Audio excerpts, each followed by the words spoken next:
Hi everyone and welcome to Weeko Convos with Dan. You are in for an absolute treat. Our guest today was Elisabeth Fekonia from Permaculture Realfood.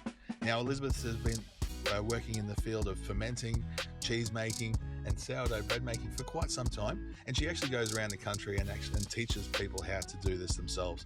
It was an incredible treat. What a wonderful person. Such a passion she's got for food and such a passion she's got for people and sharing and spreading knowledge, building community. It was a wonderful chat. She's a great person. Make sure you check out the visit video on the website and on YouTube, and I'm sure you'll enjoy this chat. I look forward to talking to you soon.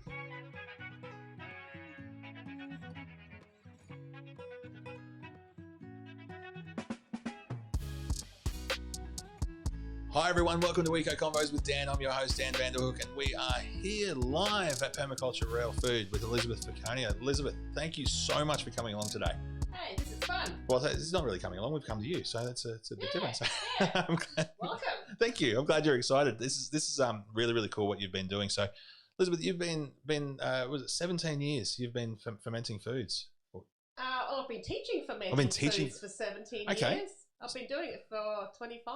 All right. So tell us a little bit about what's involved and how you got started.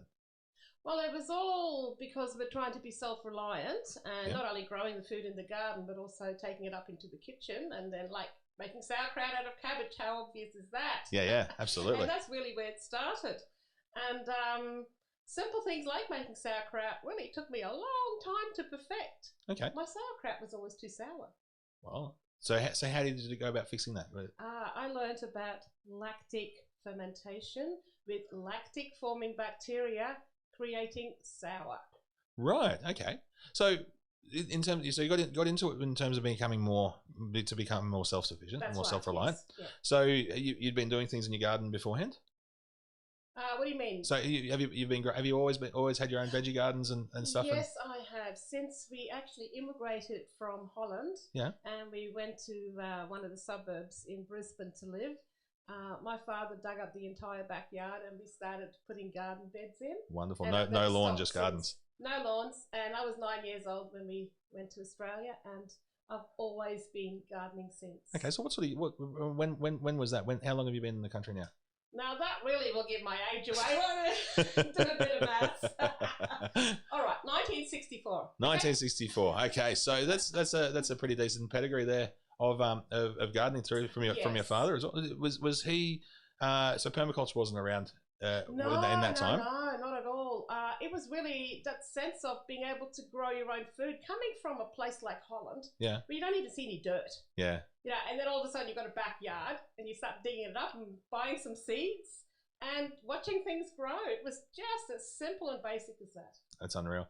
I know doing that with my kids has been a massive change and big influence for them. Has been excellent. So you've so now Permaculture Realfood is your business, is your that's company. That's right. Yeah, that's my business name. So when did you actually start look at taking the permaculture angle? Well, that was really when I met my late husband and when we moved here. Yeah. That would have been about 25 years or so ago. Okay, great. Yeah. So did you study that? Did you do a PDC with someone? No, or have you... no, I'm basically self-taught. Okay. Just going to our regular permaculture meetings, which is a really good thing to do if you just want to get some good basic information on how to grow your own. Yeah. Go to your local permaculture group. So how would someone out there be able to find a local permaculture group? I suppose it's a matter of Googling in your area. Our group is called Permaculture Noosa. Yeah. And just Google in the name of your town or surrounding towns, and permaculture whatever will pop up. Yeah, absolutely. Yeah. There's groups absolutely everywhere. Oh, yes. Who are learning all around the world, actually. Yeah, but it's just such a helpful community as well. Look, that was our social scene too, because you meet like-minded people, plus you're learning, and then we did working bees at each other's place, and we'd see all these real permy things like herb spirals and nurseries made from polypipes, and then we'd see that, so we've got to have that too. Yeah, so it's that real that font of ideas and being able to say, dude, I can do that, I can do that. Yeah, that's how it was in those early days. It was just amazing. I think a lot of it still is very similar to that at the moment. We had a previous guest who we were talking about where I'm at was doing permy blitzes, which was very much at home visits and helping each other out. And I think that's one thing that's been really, really important and really exciting about this whole thing is the community aspect of it. Oh, absolutely. Yeah, that's a big part of permaculture. Yeah. Yeah. No, that's absolutely brilliant. It's one of the principles. So look, Elisabeth, you're saying you've been doing fermentation workshops. So tell us a little bit about that and how you're doing, what sort of foods are you doing, what sort of things are you doing with your workshops? Okay, first and foremost, I'm Dutch, and I'll always have some Dutch in me, and that means cheese genes. Cheese genes. Yes. Yep. And that's really the main draw card of all the topics that I teach, because cheese is something that I think catches people's imagination. Yeah. And so just lately, I'm branching into a different type of cheese. I'm already teaching feta. Yeah. And I've been thinking about changing it into Persian feta. So what's the difference between what we would traditionally, just class as feta cheese and Persian feta? Well, just your standard feta cheese, like your Greek feta, is firm and crumbly. You can cut it into cubes and toss it into salads, or you can crumble it. Yeah. But the Persian feta is a very, very soft feta, and it's kept in oil. I've actually got a little sample jar right here, and I can show you. So for those people listening, we've got a jar with some feta in there, I've and got about a few herbs as well. 6 of these jars. Yeah. You can fit, just only so much feta in one little jar. It takes a lot of oil. But I've got some sprigs of thyme and rosemary from my little herb garden out on the balcony in there. So that's going to slowly seep. The flavour's going to seep in through the feta as well. I could give you a sample, but it's only 2 days old. Yeah, right. So in terms of how you go about doing that in the first place, this is to me that's the idea of trying to make that is extremely overwhelming. So it's basically simple, very, very simple. Okay, so how do we do it? Just a very brief overview of what cheese making is about is that you get the milk, you bring it to the temperature required for the recipe, and you add your cheese cultures, and you're turning your liquid milk into a curd. Yeah. Like making old-fashioned junket. Yeah, okay. And then it's how you work the curd, or how you cut it or stir it, to how much whey comes out of that curd. And that's the resulting cheese. So the whey turns into cheese, does it? No. Oh, sorry. The whey is the byproduct. Okay. All right. Yeah. I can show you. I've got one behind me. This is a Persian feta that I've just made yesterday. Yeah. So this is the one in the container here. That's right. Yeah. Okay. So it's been draining overnight. I'll just put it on the board here. It's still a bit drippy. Yeah. But so this it was about this high yesterday, so overnight and this morning it's just been draining out. So it's gone to about half its size, really. Oh yeah, but it's very soft. Yeah. And that is like the Persian feta texture. Yeah. So I've handled the curd very gently. Yes. To keep a lot of the whey inside of that curd. Okay. So is there any issues with bacteria, or at least nasty bacteria? Look, nasty bacteria are really not worth worrying about. Okay. Look, if you have good hygiene practices in place, you're growing lactic forming bacteria in with the culture that you put into the cheese milk, and that creates acidity. Yes. And it's the acidity that keeps the food spoilage bacteria from breaking things down and making things off. Okay. So acidity means health. Fantastic. Yeah. Okay. Well, that makes perfect sense.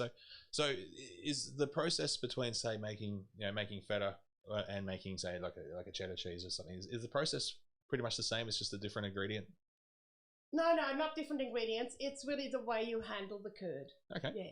All right. And so what about things? Say if you're doing a soft cheese like a brie or a cucumber, a brie or a camembert. So if you're doing like say a brie or a camembert, is that again just the process that's different? It's the process. Yeah. Look, when you make a brie or a cam, you've got the white mold that grows outside the cheese. And then you put another culture in, like a mold powder, and that will then eventually grow on the outside of the cheese. Yeah, right. But basically, a brie is very similar to this Persian feta. I handle it very gently. Yeah. And just the free-flowing whey drains out, but lots of whey is still kept in the curd. Yeah, okay. And that's what makes it a soft cheese. Yeah, right. Yeah. So what sort of time are you looking at? Because you hear about all the these aged cheeses that are been aging for 15 years and 20 years, and a feta is really a fresh cheese. Okay. You eat within a few days or a week. Yeah, right. Yeah. So what about some of the others? I know my uncle's been making blue cheese recently, and he's been making it, and it was 3 months in. Before. Yes, at least 3 months, because it takes a long time for the blue mold to grow inside your cheese. Yeah. So you've got to be patient with that one. Okay. Yeah. So not only just been moving into the cheese making, you've been running cheese making courses. So fermenting itself as well, is that the same? Is that any different to, say, pickling something? There's a very basic thread that runs through all these foods that are fermented, and cheese is fermented, and that's lactic forming bacteria. Okay, so tell us a little bit more about them. Okay, lactic bacteria are dominant. They're everywhere. They're in the air. They're on our skin. They're on leaves of plants, of trees. Okay, so this is what causes wild fermentation. But lactic bacteria also eat milk sugars and starches and fats and proteins, and that is what creates lactic acid. Yeah, right. Yeah. Okay, so in terms of where where's this heading to now? What's the next stage in what you're doing? Well, what about sourdough? And sourdough, okay. So that's the basis of all fermentation. Lactic forming bacteria create what? Oh, geez, you throw me. That was just acid. I had it the wrong way around. So, that's right. Yeah. So lactic forming bacteria create lactic acid. The lactic acid, and that is what keeps food from spoiling. Yep. It keeps it longer. It's a natural preservative, and that's how we can keep cheese longer. Yeah. Milk will go off in a few days. Cheese can last for months. And that's because of the lactic acid that's formed by the lactic forming bacteria. Gotcha. Okay. Cool. So if are you doing bread making courses as well, like that? Yes, I teach sourdough bread making after I do the cheese class. Yep. And also other lactic fermented foods. All right. There's quite a few actually. Quite a few topics that I teach. Well, I just want to go back to the bread for a sec. Yep. So in terms of creating your sourdough, a lot of people have been going to cafes and going to different places and getting, we see sourdough written on the thing, and the bread tastes amazing. What is the difference between that and, say, your standard bakery loaf? Whoa, you asked me a very loaded question. Yeah, here. Absolutely. It's an enormous difference. Yep. Because, can I ask you a question now? Of course you can. What happens to food when it's fermented? When it's fermented, yes. It changes its structure, doesn't it? It does, yeah. So what happens inside that food? So inside that food, it's essentially it's. I know. I think for fermentation, I'm going straight to beer. So, no. So it goes through. It actually goes through the different processes, actually changing to make it last longer, and it breaks down. Preservatives. Yeah, complex starches turn to simpler sugars. Yeah. And also you get the lactic acid buildup, so you get a natural preservative. Yeah. And you get all these digestive enzymes that come into play. Yeah. Now, okay, sourdough, we're going to bake that at a very high temperature. Okay. Yeah.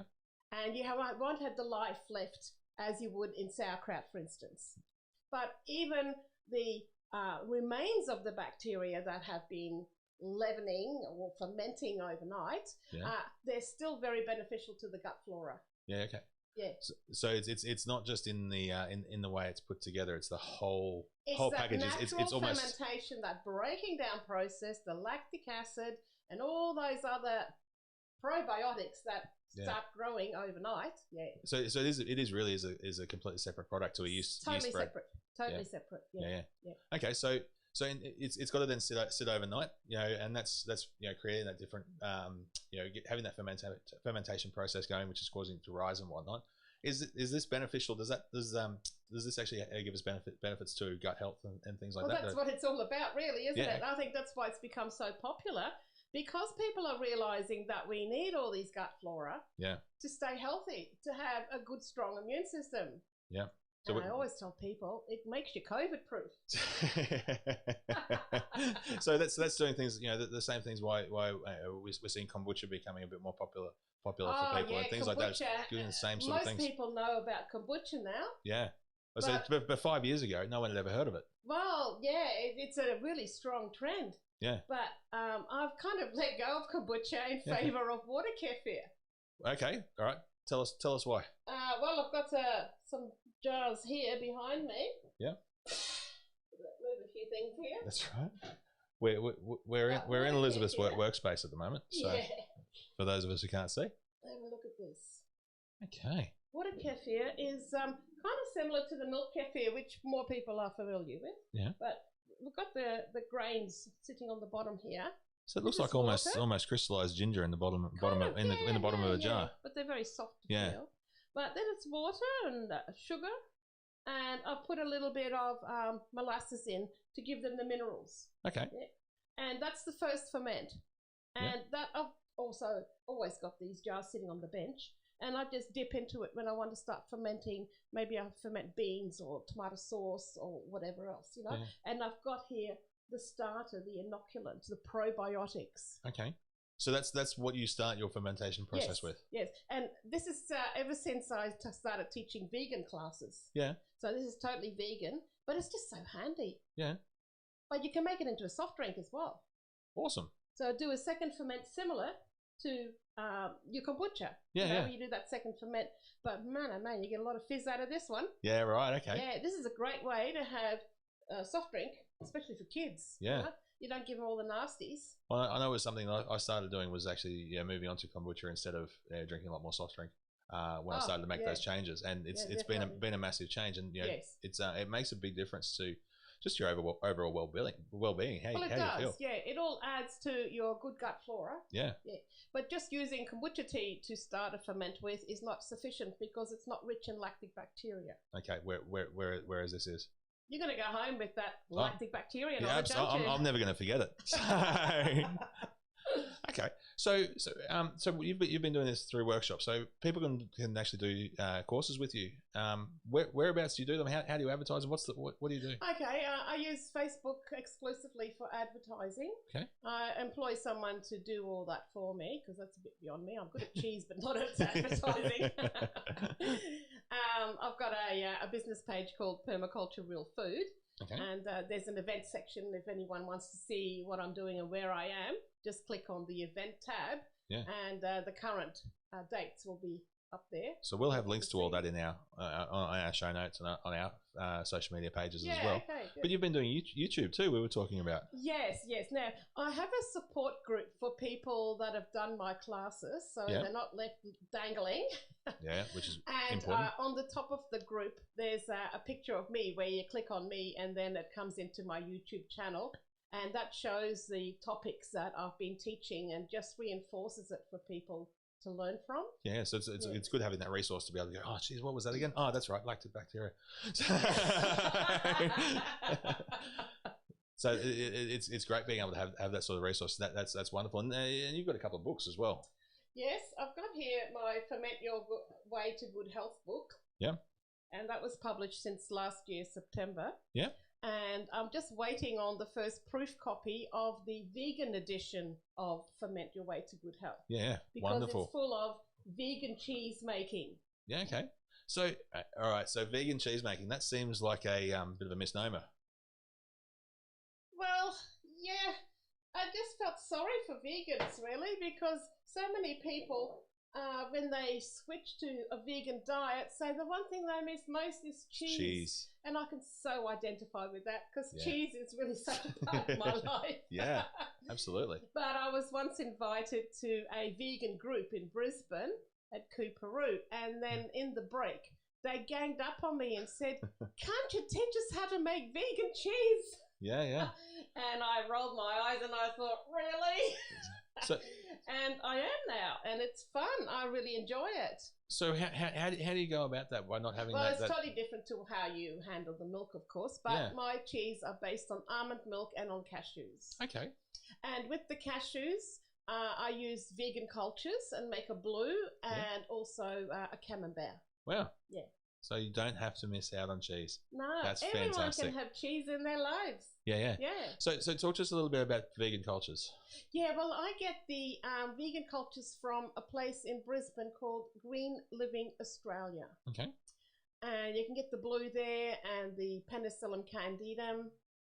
And you can get yogurt culture too. They're all vegan. Yeah, wow. Yeah. So that's just incredible. That's fantastic for for that to be able to be there for people who are it's all actually about demand and then supply, isn't it? Yeah. So, Elizabeth, you've been fermenting all sorts of things. What's the thing? We're talking about things like tomato sauce and things like we've got polenta fermenting here as well. Yeah. Why are the reasons why you would be fermenting so many different things? Is it a flavor thing, or what's the plan? My parents didn't give me a middle name, and I've given myself a middle name, and it's Ferment.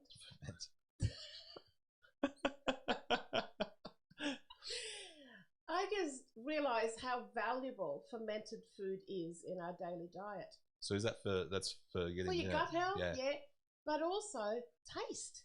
Yeah. The flavour of fermented food is more accentuated, and also the aroma. Yeah. Yeah, and that's all increased because of all that fermentation, all that life throbbing within. Yeah, that's unreal. So what other stuff have we got here behind us? All right. Well, we've got here some polenta. Yep. That's soaking in water, plus a bit of that water kefir as the starter. Yes. And the longer you leave it, the more flavoursome it becomes. Okay. It gets to the point where it gets rather fragrant. Yeah.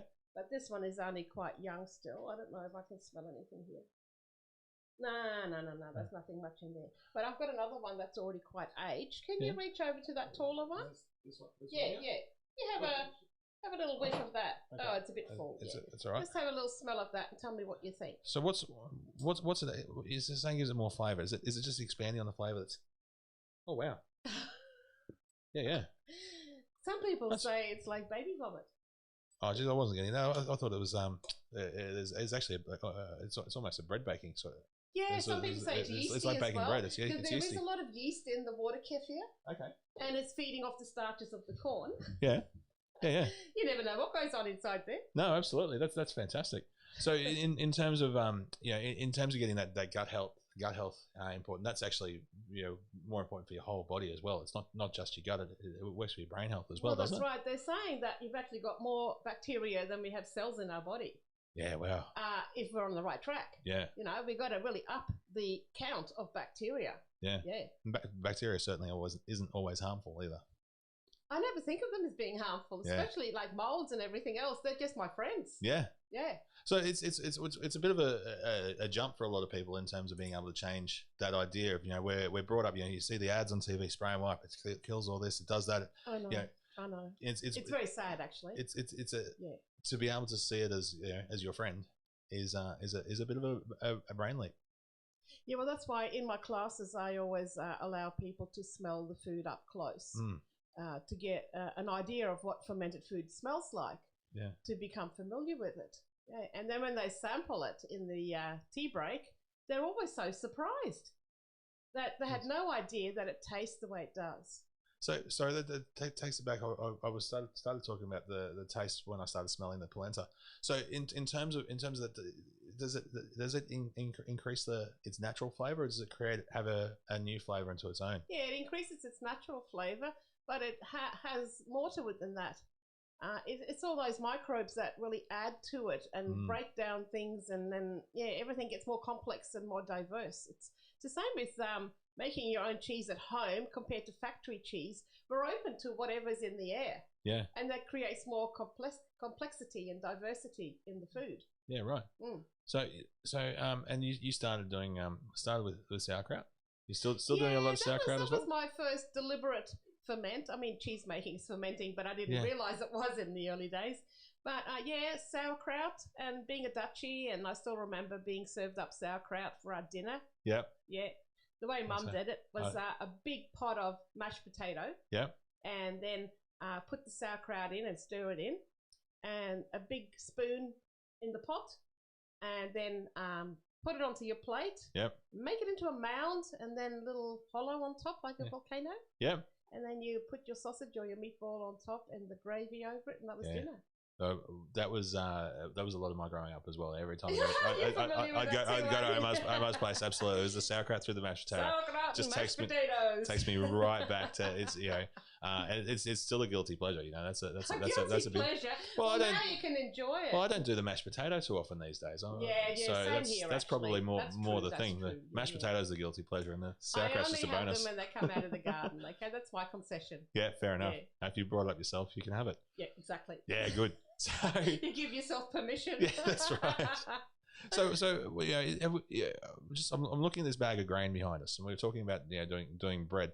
You actually grind your own grain. Yeah, I've done that for many years now. What's the benefit to doing that over, say, buying flour or something? Or even if you're buying organic sourdough, for instance, you're still eating bread that's made with stale flour.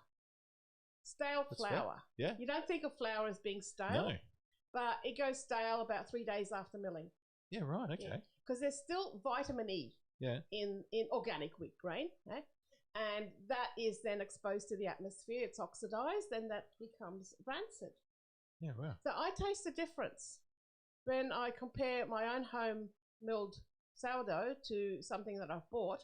I can smell the nuttiness in my bread, but it's like there's no smell coming from bought sourdough. So that's because it's got that fresh grain. It's just it's the completely fresh. That I smell. Yeah. Wow. Okay, so that's something I'd certainly never thought about. You know, I didn't think flour went off. I allow people to smell the bread too. So what's the process to going through and actually grinding your own grain? It's just to a lot of people grinding.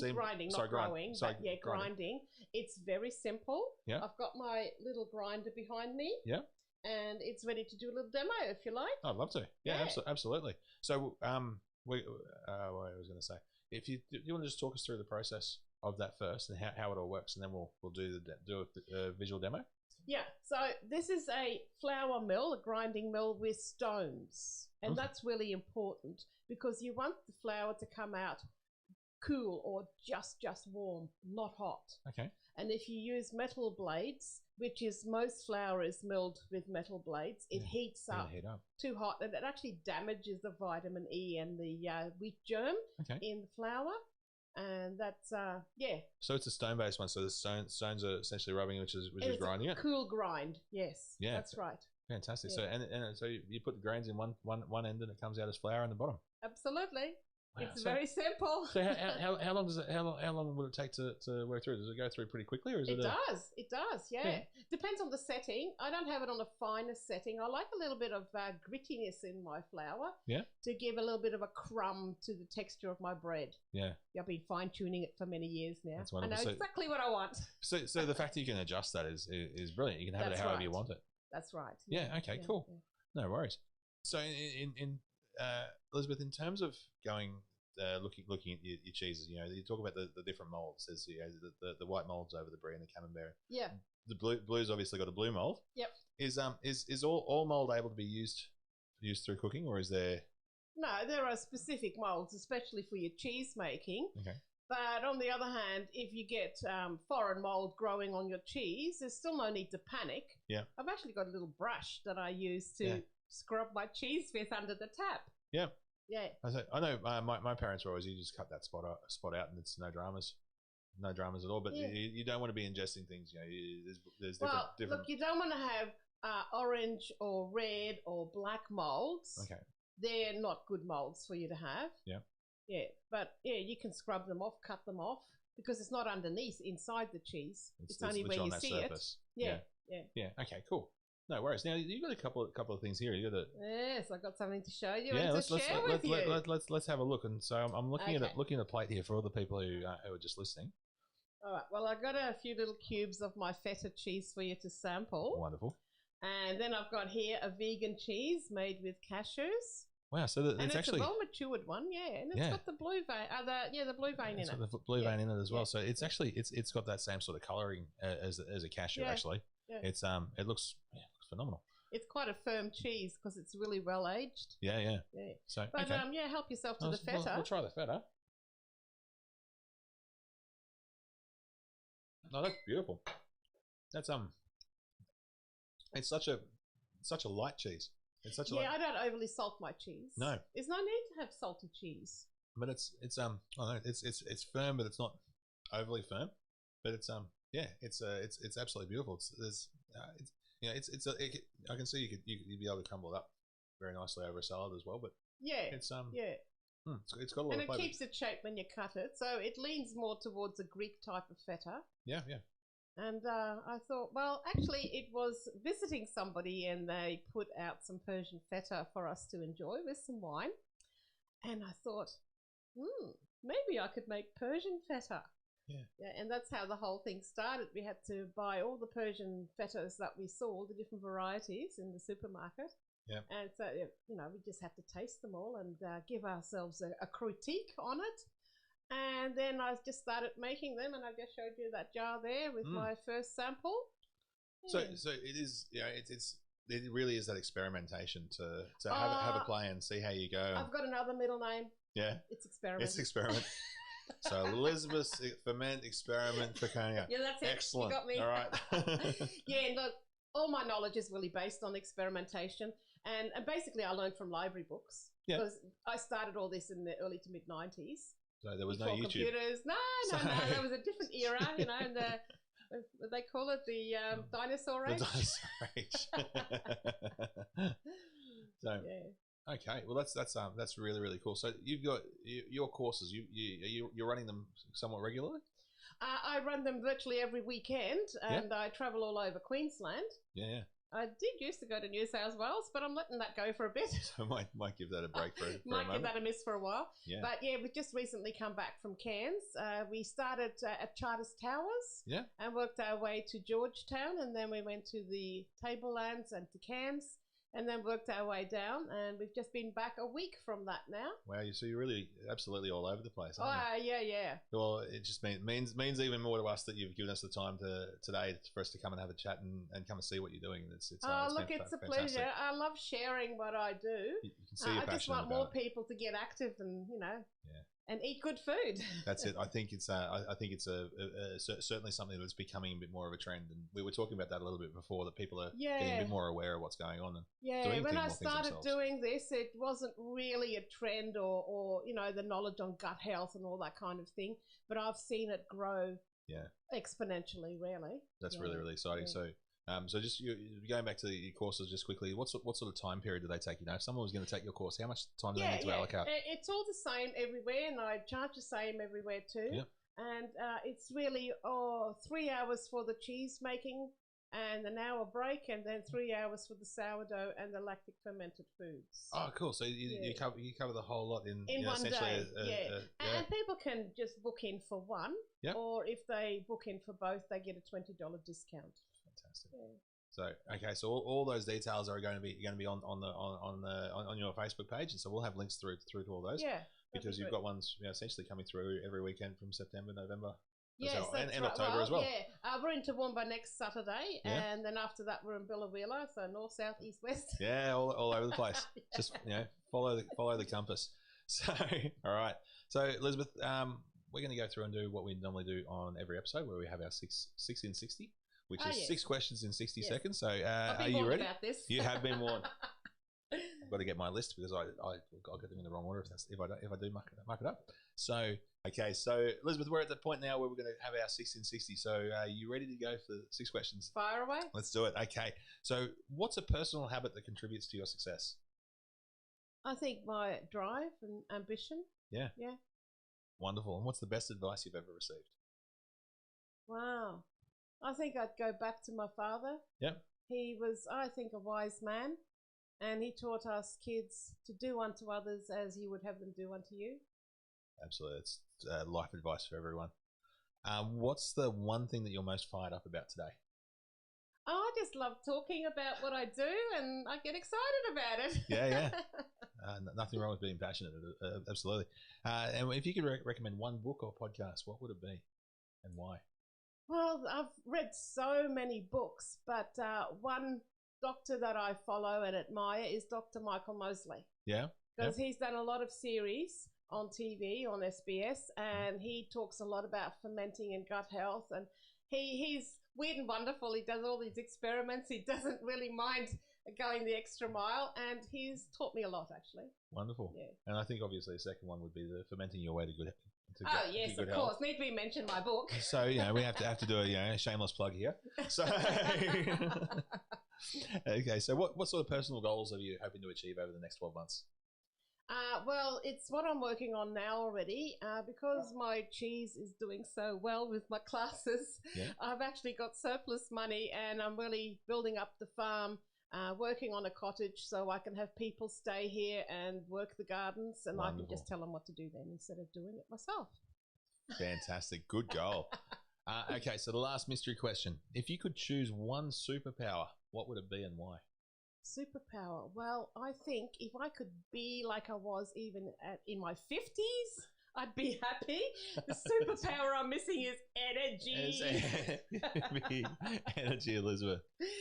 Well, Elisabeth, thank you so much for your time. Now, you've got a DVD here as well. Yes, that's about 14 or 15 years old now. And in those days when we thought to make a DVD, we didn't know they'd go out of style. So I'm thinking to put them onto a memory stick and then sell them that way. And fantastic. I teach how to milk a cow and goats and look after them, as well as make some cheese and dairy products. Fantastic. So and that's all available on your website? Yes, that's right. So, and same with your books? Same with the books, Yes. Yeah. Wonderful. Well, Elisabeth, is there anything that you would like to bring up that we haven't covered as yet? I think we've done pretty well, actually. I think we've done a pretty good scope. Thanks. Yeah. But look, you've been an absolutely fascinating person, and you're really, really interested in what you're doing, and I can see you're passionate about what you're doing and bringing it to people. So that's true. Yeah, and that's why I love sharing, because it is something that's me. Yeah. A little bit of you in every bite. So as long as you don't smell me. Elisabeth, thank you again so much for coming on today and letting us have a bit of a tour and check everything out and try your amazing cheese. So thank you so much to all our listeners and audience. Good day. What an amazing lady. Make sure you check out her courses. They're available on her website. Just search up Permaculture Realfood or go into the link below in our description. This lady has a lot to teach. I had a great time. Tasted some amazing cheese. Mate, can't get any better than that. All right. Till next time, talk to you soon.